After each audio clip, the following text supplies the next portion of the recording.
اس بات پر عدیل کو غشی آتے آتے رہ گئی۔ اس کا بس نہیں چل رہا تھا کہ وہ اس لڑکی کا گلا دبا کر میڈیا کو اچھی کوریج دے دے۔ سر، کیا میں ٹھیک کہہ رہی ہوں؟ کیا یہ آپ کی وائف ہیں؟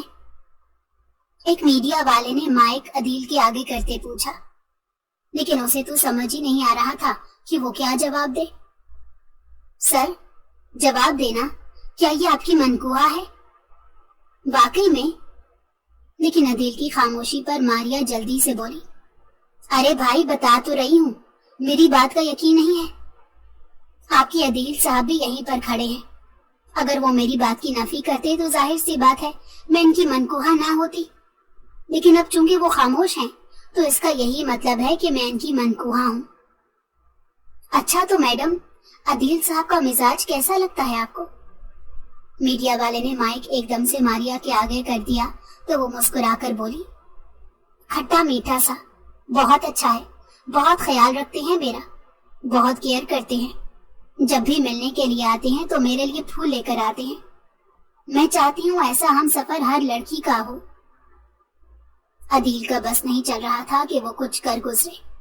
وہ لڑکی جھوٹ پر جھوٹ بولے جا رہی تھی، اور مجال ہے کہ اس کی زبان یا لہجہ ایک لمحے کے لیے بھی ڈگمگایا ہو، بلکہ اس کی زبان اور لہجے میں روانی دیکھ کر عدیل کو خود پر حیرت ہو رہی تھی کہ وہ سامنے کھڑی ہوئی لڑکی کی بات کی نفی کرنے کی ہمت نہیں کر پا رہا تھا، جبکہ وہ بغیر سر پیر کے جھوٹ بولتی جا رہی تھی۔ تو میڈم، آپ لوگوں نے اپنا نکاح اتنی دیر تک چھپایا کیوں؟ بہت سی لڑکیاں ہیں جو عدیل صاحب پر مرتی ہیں، لیکن ان کے تو دل ٹوٹ جائیں گے یہ بات سن کر۔ رپورٹر نے اگلا سوال کیا تو وہ مسکرا کر عدیل کو دیکھتے بولی، یہ بات تو آپ ان سے ہی پوچھیں، انہوں نے ہی روکا تھا مجھے، ورنہ میں تو ساری دنیا کو بتانا چاہتی تھی کہ ہم دونوں نکاح شدہ ہو گئے ہیں۔ چلے میڈم، آپ پھر یہ بتائیں کہ اب شادی کا کب کا پروگرام ہے؟ اس سے پہلے ماریا مزید انہیں کوئی انفارمیشن دیتی، عدیل نے نرمی سے ایکسکیوز می کہا اور واپس ماریا کی بازو تھام کر اسے کمرے میں لے گیا۔ کمرے میں جاتے ہی ایک جھٹکے سے اس نے ماریا کو چھوڑ دیا اور سنجیدگی سے بولا، ابھی باہر جو تم نے حرکت کی ہے، کیا حرکت ہے یہ؟ What do you mean؟ کیا حرکت ہے؟ مجھے جو ٹھیک لگا میں نے وہ کیا۔ تم نے میری ریپو ایک دم سے خراب کر دی ہے۔ جانتی ہو تمہارے اس جھوٹ کا میری کمپنی پر کیا فرق پڑے گا؟ اگر میرے پیسے رکھنے سے تمہاری کمپنی پر کوئی فرق نہیں پڑتا تو میرا جھوٹ بولنے سے بھی کوئی فرق نہیں پڑے گا۔ اب چاہو تو تم وہ پیسے خود کی ریپو ٹھیک کرنے پر لگا لو، میرا بدلہ پورا ہو چکا ہے۔ یہ کہہ کر اس نے واپس اپنا بیگ کھینچتے ہوئے اٹھایا اور اسے پہلے کمرے سے باہر نکل دی کہ عدیل نے اس کا بازو پکڑ کر روک لیا۔ تم سمجھتی کیا ہو خود کو؟ مسز عدیل، یہ کہتے اس نے شرارت سے آنکھ کا کونا دبایا تو ایک دم سے عدیل کے پورے بدن میں آگ لگ گئی۔ دیکھ لوں گا میں تمہیں، چلی جاؤ ابھی یہاں سے، میری نگاہوں کے سامنے سے دور ہو جاؤ۔ یہ کہہ کر ایک دم سے عدیل نے اپنا رخ ماریا کی جانب سے موڑ لیا، لیکن اسے فرق ہی نہیں پڑا۔ وہ اپنے کندھے اچکاتی ہوئی باہر نکل آئی۔ میڈیا اب بھی وہیں پر تھی، اسے مزید سوال جواب کرنے کے لیے آگے بڑھی تو اس نے ایکسکیوز می کہہ کر انہیں منع کر دیا، جبکہ اندر عدیل کھڑا یہی سوچ رہا تھا کہ یہ لڑکی ہے کون جو اس کے ساتھ ہاتھ کر گئی۔ ماریا نے تقریباً 3 مہینے کے لیے ان کے ہاں انٹرنشپ کی تھی، جو کہ عدیل کی کمپنی فیشن ڈیزائننگ اور کپڑوں کے متعلق تھی۔ اوپر سے ماریا کی ڈگری بھی فیشن ڈیزائننگ کی تھی، تو وہ 3 مہینے کے لیے ان کی کمپنی میں انٹرنشپ کے لیے آئی تھی، اور وہ بھی فری انٹرنشپ۔ اس بات سے تو کسی کو بھی کوئی مسئلہ نہیں تھا، لیکن انٹرنشپ کے دوسرے مہینے میں ہی ان کی ڈیل ایک بہت بڑی کمپنی کے ساتھ ہو گئی، اور اس کمپنی کو ماریا کے بنائے گئے ڈیزائن بے حد پسند آئے تھے۔ انہوں نے انٹرنشپ فی ہونے کے باوجود کچھ پرسنٹ کا ماریا کو بھی چیک دیا تھا کہ مستقبل میں وہ چاہتے تھے کہ ماریا ان کے ساتھ کام کرے۔ وہ بڑی خوش تھی کیونکہ انٹرنشپ کے دوران اسے اچھی جاب آفر ہو چکی تھی، اور جو رقم ملی تھی وہ بھی اچھی خاصی تھی۔ ماریا بہت خوش تھی، ہر ایک کو یہی بتا رہی تھی کہ اسے نوکری کی آفر ہو گئی ہے، لیکن انٹرنشپ پورا کرنا بھی اس کی مجبوری تھی، کیونکہ اس کا عدیل کی کمپنی کے ساتھ کانٹریکٹ ہو چکا تھا، کہ 3 ماہ تک وہ انہیں چھوڑ کر کہیں نہیں جائے گی۔ یہاں تک تو ٹھیک تھا، پیچھے 1 مہینہ ہی رہ گیا تھا۔ باقی 1 مہینہ ماریا نے پورے دل و جان لگا کر محنت کی۔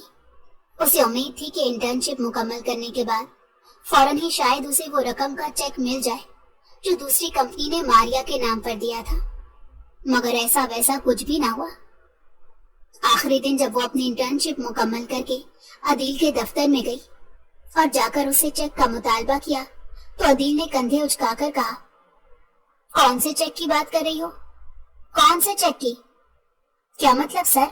آپ کو یاد ہے نا کہ فلاں کمپنی کو میرے ڈیزائن اچھے لگے تھے تو انہوں نے میرے نام کا الگ چیک کاٹا تھا، وہی چیک مانگ رہی ہوں میں آپ سے۔ محترمہ، لگتا ہے آپ نے اپنا کانٹریکٹ ابھی تک پڑھا نہیں ہے۔ پڑھا نہیں ہے؟ کون سے کانٹریکٹ کی بات کر رہے ہیں؟ میری انٹرنشپ کا ایک ہی کانٹریکٹ تھا جو میں پڑھنے کے ساتھ ساتھ اس پر عمل بھی کر چکی ہوں، یہ 3 ماہ تک کسی صورت بھی نہیں چھوڑ سکتی۔ جی بالکل، یہ تو ایک پوائنٹ ہے، اگلے پوائنٹ مجھے لگتا ہے آپ پڑھنا بھول گئی۔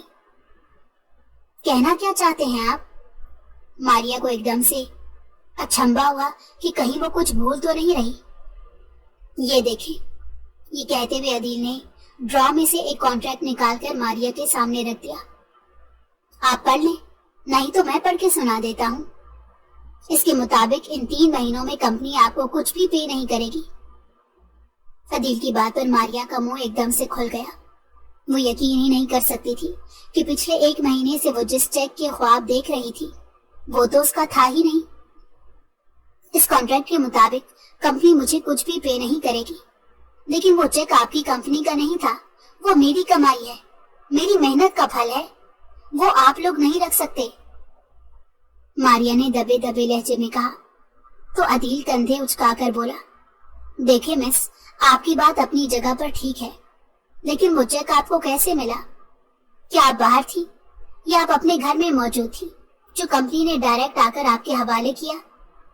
نہیں، آپ کو وہ چیک ہماری کمپنی کے حوالے سے ملا اور انہوں نے وہ چیک تھمایا بھی ہمیں تھا، تو اس کانٹریکٹ کے مطابق ہم آپ کو 1 روپیہ بھی پے کرنے کے پابند نہیں ہیں۔ اب آپ جا سکتی ہیں۔ یہ بات سن کر ماریا کا دماغ ایک دم سے گھوم گیا۔ وہ عدیل سے بحث کرنے لگی کہ وہ پیسے میرے ہیں، جبکہ عدیل مسلسل یہی کہہ رہا تھا کہ بے شک تمہیں یہاں پر کروڑوں کے چیک کیوں نہ ملے، لیکن وہ چیک صرف تب ملیں گے اگر انٹرنشپ کے کانٹریکٹ میں ایسا کوئی بھی پوائنٹ نہیں ہوگا کہ اگر کوئی کمپنی پیسے دے گی تو وہ ماریا کے ہوں گے، نہیں تو یعنی ان پیسوں پر تمہارا حق نہیں ہے۔ پچھلے 1 مہینے سے میں نہ جانے کیا کیا کچھ سوچے بیٹھی ہوں اور اب ایک دم سے سانپ بن گئے میرے چیک کے اوپر۔ اس سے زیادہ ماریا سے برداشت نہ ہوا۔ ویسے بھی آج اس کا آخری دن تھا، تو وہ کیوں ضبط کرتی یا صبر کا بند باندھتی؟ دیکھیں مس ماریا، اب آپ اوور ہو رہی ہیں، آپ جا سکتی ہیں، مجھے کچھ کام کرنا ہے۔ اس بات پر تو ماریا کو بہت بری طرح سے آگ لگ گئی۔ مسٹر عدیل، آپ کو ذرا سی بھی شرم آتی ہے کہ آپ کی ان باتوں کی وجہ سے آپ کے ورکرز پر کیا بیت رہی ہے؟ ورکر؟ Are you serious? مجھے لگتا ہے آپ کو نوکری مل چکی ہے اسی کمپنی میں جو آپ کو چیک دے کر گئے تھے، اور بہتر یہی ہے کہ وہیں سے جا کر اپنے باقی کے چیک وصول کریں۔ یہاں پر آپ کا کوئی روپیہ بھی نہیں ہے کانٹریکٹ کے مطابق۔ آخری جملہ کہتے ہوئے عدیل نے اپنے الفاظوں پر کافی زور دیا تھا، جس پر ماریا کو بہت شدید قسم کی مرچی لگی تھی۔ اس کے بعد ماریا کی زبان اپنے کلابے ملانا شروع کر دی تو عدیل نے تنگ آ کر اسے بازو سے تھاما اور دفتر سے باہر نکالنے کی کوشش کی، لیکن پھر وہی ہوا کہ میڈیا سامنے کھڑا تھا اور فوراً ہی ماریا نے اپنا بدلہ لے لیا۔ وہ تو بدلہ لے کر جا چکی تھی، جبکہ پیچھے دفتر میں عدیل اپنا سر پکڑ کر بیٹھ گیا تھا۔ اس کا ایک مکمل سکینڈل بن گیا تھا۔ وہ جانتا تھا اس خبر سے اس کی ریپو کتنی خراب ہو سکتی ہے، اور اگر کل کو وہ کسی لڑکی کے ساتھ شادی بھی کرے گا تو یہ خبر خبروں میں بہت زیادہ عام ہو جائے گی کہ عدیل خانزادہ نے ایک لڑکی کو دھوکہ دیا ہے۔ اگر اس نے شادی ہی نہیں کرنی تھی تو پھر طلاق کیوں دی؟ سوچ سوچ کر اس کا دماغ بری طرح پھٹنے لگا۔ اسے دفتر میں کام بھی بہت کرنا تھا، لیکن اتنی حالت خراب تھی کہ مجبوراً پیناڈول کی 2 گولیاں کھا کر وہ آفس سے اٹھایا۔